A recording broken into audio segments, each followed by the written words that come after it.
1 2 3 start. नमस्कार, माझे नाव उत्कर्षा जितेंद्र कांबळे. माझ्या शाळेचे नाव विद्या मंदिर कोल्हे तर्फे कोळगाव. मी तुम्हाला मुक्ताईची एक गोष्ट सांगणार आहे. माझा मराठी बोल कौतुके, परी अमृतातेही पैजा जिंके. अशा मराठीचा अभिमान सांगणाऱ्या ज्ञानेश्वरांच्या छोट्या बहिणीची म्हणजे मुक्ताईची एक गोष्ट मी तुम्हाला सांगणार आहे. वेळ दुपारची. ज्ञानेश्वर माधुकरी मागत होते. झोळी थोडेसे पीठ होते, पण 4 भावंडांना पुरेसे नव्हते.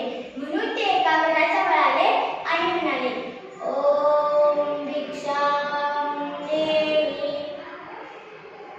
ओम भिक्षां देहि.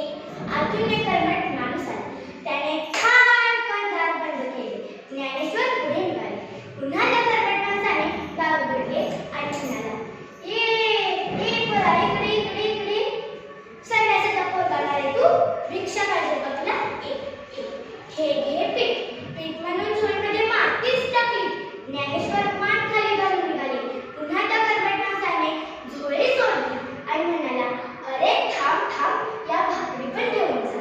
कसं काय रे, डोळं काढून काय बघतोस? चल निघ, भिक्षा मागते. संध्याकाळ झाली होती. इकडे मुक्ताईने विठ्ठलाच्या मूर्तीसमोर सांजवात लावली.